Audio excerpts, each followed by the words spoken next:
Chini. Alafu sasa gari yako unaitafutia parking hiyo sasa iko parking. Na unaanza matayarisho Aha.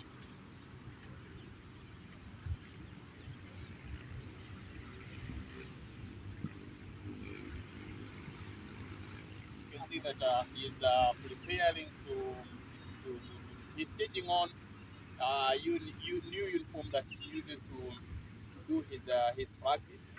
So here he's doing that, exactly that. So when he comes, exactly what he does is that he puts his bicycle down, and he is getting now ready to be able to start doing his practice.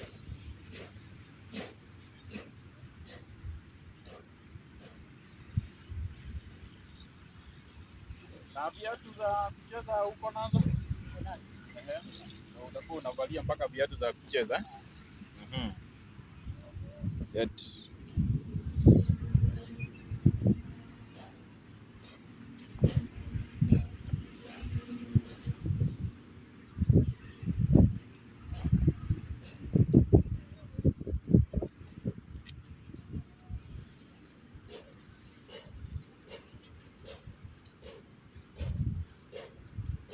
Peter, haswa hii idea ya kucheza mpira ulitoa wapi? Hii idea tuliletewa na mzungu, alikuwa ametoka Turkey. Alikuwa engineer wa Turkey Airline. Alikuwa anaitwa Mohamed. Ndio alipostiwa Kenya as an engineer. So he come up with that idea of to start an Amputee football because in his country he has a club. Oh, he has a club of the Amputee. He has a club of Amputee. They have so many clubs. They play in the clubs. So there is a special league for the amputees in Turkey. That is exactly what he told you when he came. So he came up with that idea to start a club here in Kenya. So we started that club 2010. 2010. That is when the club started. That is when the club started. Oh.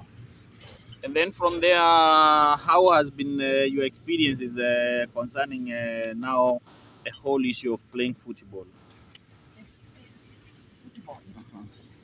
The idea was so good because it opened our minds and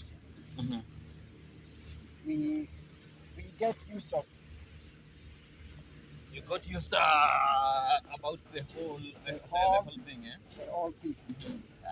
There is something that I'm really trying to emphasize, and it's the message that I want to give it those people that call themselves disabled, maybe to be able to get. At that time when you are starting now, and you are told maybe you can join the Amputee club, how did you feel? Nilisikia poa. Nilisikia poa sana. Because nilikuwa natamani sana siku moja.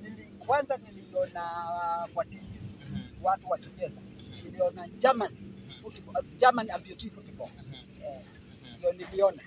Nikafikiria, nikauliza, hii German Amputee football walianzaje? Na tunaweza anzaje hapa Kenya?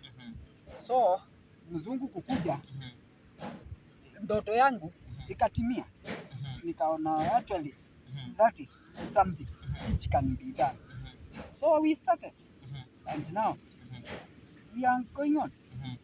Na bado tunaendelea na kucheza. Na bado tunaendelea. Hivi leo ni asubuhi mapema na tumekuja asubuhi mapema na naona maybe wenzako hawako na maybe hawajakuja kwa sababu ya mambo ya COVID.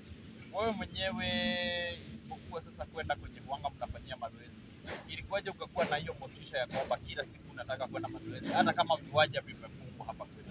COVID-19 ili affect everything. So nikaona badala ya nikae nianze mazoezi. Unajua mazoezi, the more you relax, the more unaendelea inaenda chini. So lazima ujikakamue ndio usisahau. Sasa ukaamua wewe mwenyewe utakuwa unakuja kwa hii uwanja na kila siku utafanya nini? Kwa hii uwanja na nafanya mazoezi. Very much and welcome to Kenben's Media TV. Today we have a very special feature for you, for one Peter. You told me you are Peter who? Peter Munyao Nzioka. Yes, Peter Munyao Nzioka. He's the one who is going to tell us his story about how many years when he was still young he was amputated his leg, and he never lost hope even after maybe going through hard times when he was still in school, and maybe experiencing some a lot of low self-esteem when he was in school. But when he grew up, as most of us say that when I grow up I want to become so and so, for him his desire and his goal was to make sure that he becomes a good footballer. And besides having one leg, as he's going to tell us his story, he still decided that the one leg is not going to make him not to go for his goals and his vision. So today we will be telling his story. This is Kenben's Media TV, where we tell African stories the African way.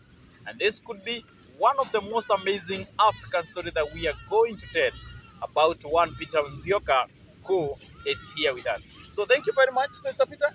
Karibu sana kwa Kenben's Media TV. Tunakukaribisha. Peter, pengine tuanze na kutuambia safari yako, how has been your journey so far since the time that maybe you realize or you came to realize that now you have only one leg while you are in school, and now life had to go on. How was your experience when you were in primary school and even in high school, if you ever went to a high school? When life, you have to accept yourself, and you have to love yourself the way you are. First, love yourself the way you are, and accept yourself the way you are. Don't hate yourself. God has a purpose.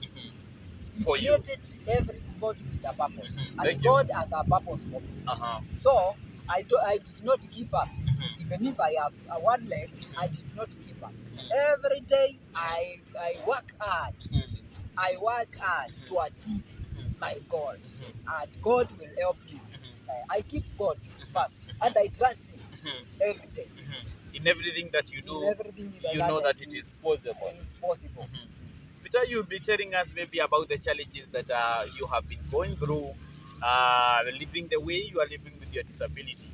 But maybe before even we get to that point, when did you came to Nairobi? I came to Nairobi 1998. 1998. That is how many years maybe after leaving school? 20 something, from 98 to now. I'm asking, the time that you are coming to Nairobi in 1998, how many years have you had you maybe lived? How many years have you lived having left school? Ulikuwa umekaa miaka mingapi hata kuacha shule ama kumaliza shule? 2 years. Ndio sasa ukakuja Nairobi, na ukikuja Nairobi you came just the way you are with the one leg, I come with one leg. Na wakati ulikuja Nairobi, who are the people who supported you now? Maybe my brother. Your brother is the one you lived with. I stayed with my brother. So my brother is the one who supported me and showed me how to maneuver Nairobi. To be able to maneuver in Nairobi. To be able to maneuver Nairobi. So from there, I started. You are able now to start. I am able now to start. And then maybe what were some of the jobs, the small jobs that you did when you came to Nairobi? When I came to Nairobi, I did welding. So you are a good welder. Unajua kuchomelea vizuri kabisa? Kuchomelea vizuri. So hata story unaweza chomelea. I entered the Wakale sector. So I was going with people. When they get some job of welding, they call me. We weld that way. And then from there now, your life started in Nairobi, and then you got used to the life of Nairobi. Peter, maybe before we got into this point to start this video, we've been able to see how you ride a bicycle, because it was a long journey from where you live up to where we are now. And we've now been able to see how you ride the bicycle, and we will be showing our viewers on how you ride the bicycle. We will be telling that story still. And ukatuambia, or you told us that ulijifunza aje kuendesha bicycle, or how are you able to know how to ride the bicycle? Nilijifunza tu hivyo. Nilianza nikiwa shule, nikajifunza na vijana wenzangu wananishikilia, ninaanguka, ninainuka, hivyo. I get used. Then you got used to that. Get used to that. And you'll also be telling us and how maybe the challenges that you go through while riding the bicycle. Some of them you have touched for us. We will also be able to put them on this video and see the way forward. So here we are in a small field where there's some boys who are doing practice, and Peter has also come to do practice, and he wanted to show you exactly how he does his practice each and every day, as we continue telling his story on how he has been able to maneuver in this big city of Nairobi, living with his disability. I know there are so many people out there, out of Nairobi, maybe living in the countryside, thinking that you cannot be able to live in Nairobi with your disability. But Peter has just proved to us that disability is not inability. So Peter amejitayarisha. Peter is now ready for the practice. Today he doesn't have his coach because the fields are not yet open in our country, Kenya, Nairobi, because of the protocols of the COVID-19. But Peter said he is still going to do what he has to do in order for him to keep fit and in order for him to keep practicing. And this is a big lesson for all of us to learn, that even when things are so hard for us, there's still something that we can do to make sure that we get what we want in life. So we will be showing you exactly how Peter will be doing his practice as he continues telling us his story. He will also be telling us whether he has a family. I know some of you are asking whether Peter has a family. So as he practices, he will be telling us whether he has a family. And then from there, we will also be able to see and be able to hear from him how life is here in Nairobi, living as a disabled. Sasa Peter, ni nini haswa ulikuwa unafanya ukifanya hivyo? Kuna kitu tumeona ukifanya hapo sijui. I just use scratches in order to come to the standard which you can control the scratches. Oh, okay. You have to control them in order to have the standard. So the crutches now will act as your legs, as you play the ball now, As I play the ball. Haya, sawa. Acha tuone venye hiyo mpira zangu.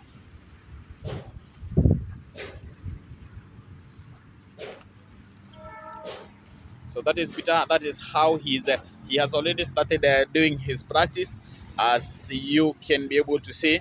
And Peter, we would want to know exactly the government of Kenya. How has it helped you, or the club that you are in order for you to be able to realize your goals? The government usually support us. If we are going for a tournament, government usually support us. So we thank government because support us when we are going for the tournament. Oh, okay. That's good. So this is Peter. This is how exactly how he does his thing. Now you can be able to see the ball is already here, and he will show us on how to do it. Tatumia tu kidogo, Asante.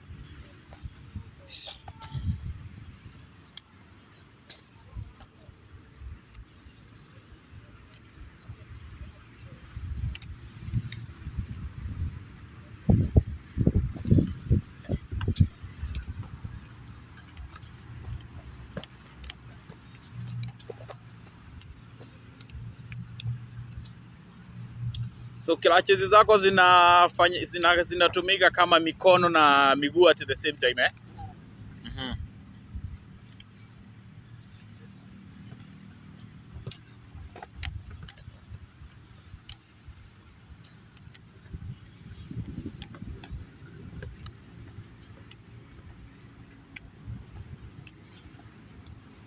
So today Peter will be doing his own practice as we have said, and this is because of the protocols of the COVID-19 that has made most of the field to be closed, and in our country Kenya.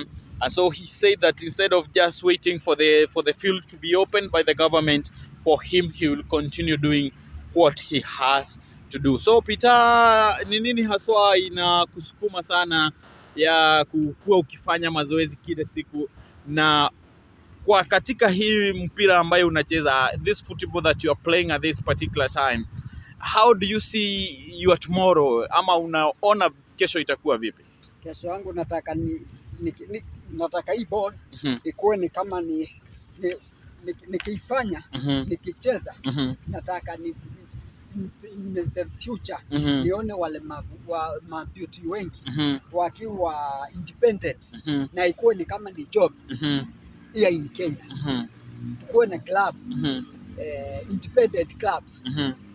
So you find that if you are amputed and you are interested in playing football, there is a club where you can play and it's well paying, and if you have family, you can cater your family from that. It's a job. It's like a job. I want it to be like a job.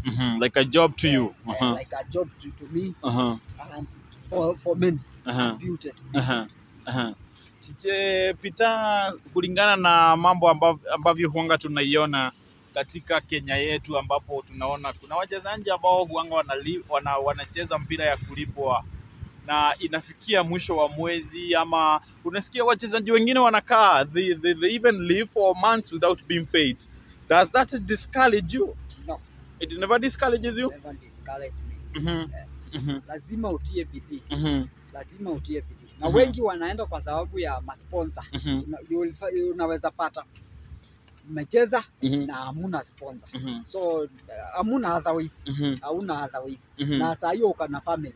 Family inakuhitaji. Na huwezi sema umekuja kucheza ball na uende uambie family nimetoka kucheza ball. It does not make sense. So kile naweza sema ni in the future upate kuna au sponsors wachipini wajaribu kusaidia chochote mtu atakachosaidia nacho, it's enough. By the way, tulikuwa tuambie mambo ya familia. We almost forgot. You want to tell us about the family. Do you have a family? No, but it's coming. Okay. The family is coming, The plan is on the pipeline. The plan is already on the pipeline, It's on the pipeline. And you will be starting the family soon. I'll be starting the family soon. Oh, that is maybe what maybe most of our viewers want to know. Okay.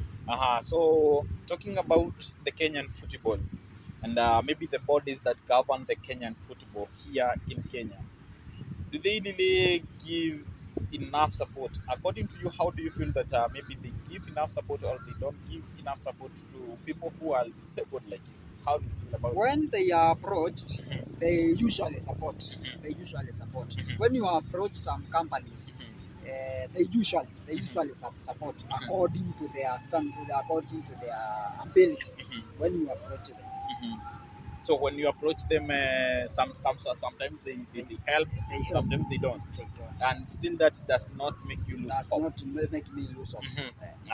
Let's continue tuendelee na mazoezi sasa, as we continue telling Peter's story. That's exactly how Peter does, and he is saying that he comes here almost each and every day to make sure that he makes the best out of him, and to be able to play football. As you can see, he is using his one leg to be able to play football, and he can exude good skills with control of the game. There he is.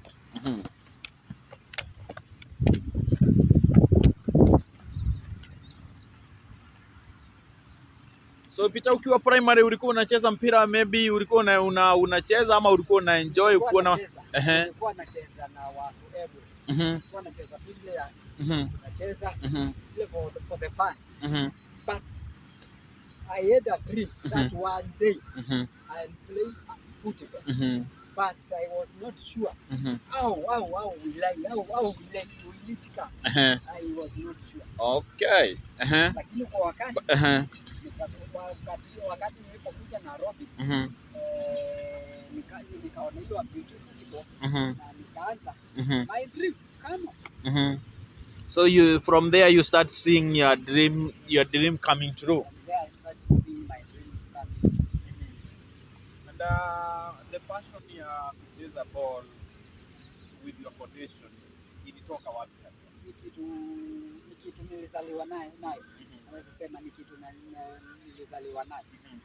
Na at always una feel all that you want to play football, eh? And by the way, Peter, you kuja tueleza hata which team do you support in Kenya and even in EPL?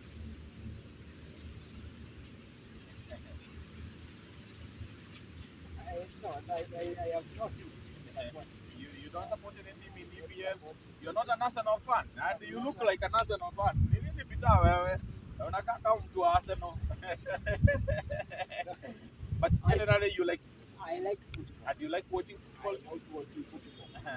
But ukaamua tu ya kwamba you are not going to support it. There was a guy that you were telling us about, this guy from Turkey. Is the guy still in Kenya or after doing what he had to do? He transferred, he go to Pakistan. He went to Pakistan. He went to Pakistan and he went and started another club, Pakistan, and at long last he retired. So now he's currently Turkey. Coming to people who support you, people from abroad who come and support what you are doing, and some of them they come and go, like the one from Turkey, he came and go. The moment they come and they start a club like what he did, and then he left.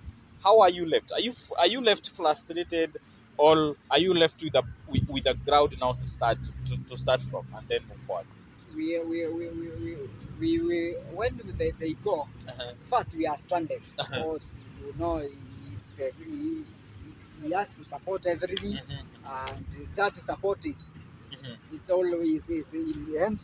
So we have to struggle and see to see how we can start it, how we can chip in. So we chip in, we will start doing this and that. Almost you see how you can move on, because you have to find ways to move on. That is very true. And in the club that he left here in Kenya, how many are you? Now we are around 4 who started with him. Now who are active now. But the other people who have come and joined you later? They were from different places. So from 2010 up to now, you can't be waiting. So others were staying with their people, and life is so difficult. Others they went back to their homes. Back to their homes. To their countryside homes. So it's very, very difficult. And for you, together. And for you, what would you say that has been one thing that has made you never to lose hope in playing this football? You know, football is my passion. So from when I was young, I had that passion of playing football. So it's very hard for me to leave football. So because of the passion that you because have. of the passion I have to continue. Tukirudi nyuma kidogo, when going back a little, about when you are growing up, how are you being treated by those people who are very close to you, maybe your brothers and the parents? How they used to treat you? They give me a support, and they treat me well. They treat me well. Even also friends. I interact with friends. They are very good. So they give you a lot of support. They gave me a lot of support, encouragement. So na wakati Madhe alisikia sasa kijana yake ameanza kucheza mpira, Madhe alireact aje? How was the reaction of the mother? She was very happy to hear that I play football. So he was very happy. She was very happy. She was very and even the other siblings were also very happy. Even my friends, my brothers, my sisters, they were very happy. And they give me support, total support. Does football make you happy yourself? Football make me happy because when I play, some people watch me. Other amputee, they watch me and they see, oh, like I can do something. There is amputee who is amputed and is in the house, and he has that fear. How will people take me? No, accept yourself. Accept yourself. Give God everything. Come up. Interact with the people, talk with the people. You will learn more. You will learn new things. And when you interact with amputee, you will learn more things. So amputed is not the end of the life. There is life after I'm amputed. And what would you say is the general perception of the public towards people with disability, like people? I can tell the people with, who are to see people with disability.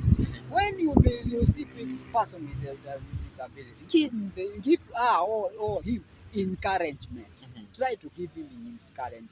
Don't disappoint her or him.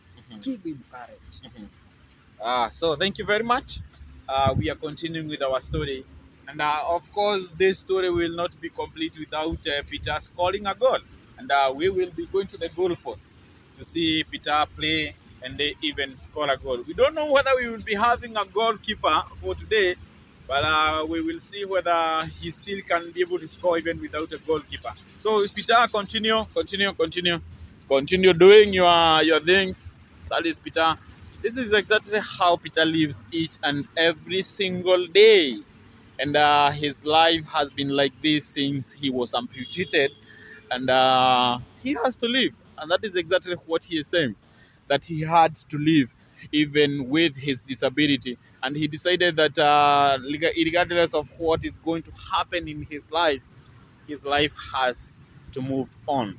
A very amazing story about Peter and about how he lives with his disability and how he is able to venture into football even regardless of what is happening. So Peter, I will be your keeper. No, I will be your keeper. So exactly this is what we are going to do. Now, I will be his keeper for today. We see whether he can score. So you will have to score. Have to score. Yes. Whether I can be a good keeper.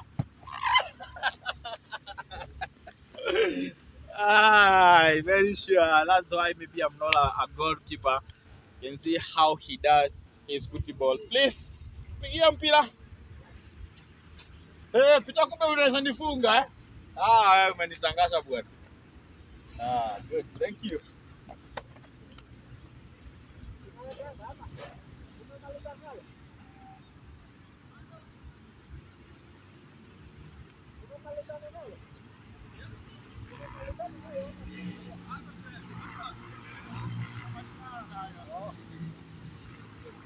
Wow. Hey, I didn't know whether I can be able to be a goalkeeper. But you have seen, hata mimi naweza shika hiyo mpira. Hata nikimalizana na mambo ya TV naona kama nitaanza kuanza kupiga. So Peter, this is what you do every day. That is what I do every day. In order for you to keep fit. Peter, I'm sure that all these things they come with a lot of challenges that you face.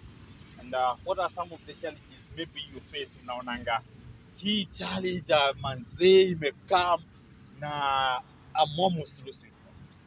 What are some of the challenges zenye nini wenyewe mnapitia? Challenge moja mimi hupitia ni nikikuja kwa uwanja kama hapa napata hawezi cheza, hiyo ni challenge. Challenge nyingine ni wakati ule kuko na mvua, when you are riding your bicycle unanyeshewa, saa hii unang'ang'ana. So that is the challenges which I pass personally, personally. But maybe on the other side ya wenye watu walemavu, na tumeona ya kwamba kuna watu wanafika mpaka mahali wanaanza kutumia walemavu ya kwamba wanaenda wanawafuga kwa nyumba asubuhi na mapema, wanawapeleka town na wanawakotea pesa. Then how has that affected you? That affected me because hiyo ni kukosa heshima, kukosea mlemavu heshima, kukosa mlemavu heshima, kwa sababu ukienda kuomba hiyo pesa na huyo atapata haki yake, na hakuna siku yeye atafikiria kuenda kujifanyia kazi. Hakuna siku ataendelea, atakuwa na kufanyia tu kazi, hakuna siku ataendelea, because anafaa kila siku afanye kitu na mikono yake, because Mungu anabariki kazi ya mkono yako. Na watu kama hawa ambao huanga wanatumia hao watu, those people that use the disabled people to collect money and to enlist themselves, what would you tell them? Angalia kamera uongeleshe. Hao watu wanafaa washikwe, au tumia walemavu wanafaa washikwe, na hao walemavu tukubali wanatumiwa, tumewaonya waachane na hiyo tabia. Aha, that is very good. Because of course it is not good what they do. It's not good. There was also another case that we had somewhere whereby one politician wanted to help a disabled person like you, and he went ahead and paid school fees for 3 good years in a college. But then when that politician went to follow up the case, he realized that the disabled man had already sold the chance in a college. How about that? I'm not sure of it, but I'll follow up and know how it went. And how do you feel about it? If it was true, how do you feel about it? It's sad. When you are supported, make use of that support. Don't channel the support to other people or to other businesses. If you are supported, make use of it, because that person has sacrificed himself. He has sacrificed himself to support you. So don't channel the support. Make use of that support. That would be advice to all of them. That is very good. Na safari ya kurudi Ukambani sasa unaiona ama wewe uko tu Nairobi? Nitarudi. Utarudi Ukambani wakati ukishafika. Ukishafika Ukambani niende na huko nifanye mambo. What's your vision for tomorrow? Maoni yako ya kesho? Maoni yangu ya kesho nione siku moja, nione walemavu wakiwa independent. Mtu akiwa independent anajifanyia kazi na ako sawa, ako na familia na anaendelea. Si ati kuomba ni muombaji, no. Nione mtu anajifanyia kazi, yeye mwenyewe anajifanyia kazi, ako independent, ako respected. That's good. So you have heard the story of Peter Nzioka. He's a good man, and he's trying his best to make the ends meet by making sure that he plays football. This, as I told you when I was starting, could be one of the best stories that you will ever hear about the African stories. And the same thing that we say that we are going to tell African stories each and every day the African way. Peter, maybe kuna kitu ambayo tumesahau yenye ungetaka our viewers wasikie ama wajionee? Kitu ile naweza insisitiza ni watu wasione walemavu kama, yani usitenge mlemavu, ukimuona msupport where necessary and give him hope. He can be some he can do something. He can be independent. That's what I can say. Good. So thank you very much.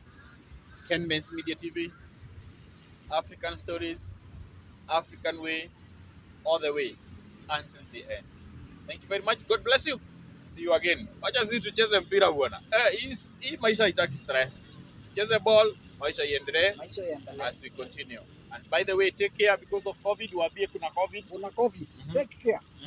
Watu wavae mask na mask. Vaa mask. Na wewe una hata mask. Nimetoa kwa sababu niko kwa uwanja. That is very good. Na hatuja keep social distance, but we will see about that. Thank you very much. That was Peter and his story. Thank you very much for watching Ken Base Media TV. See you again.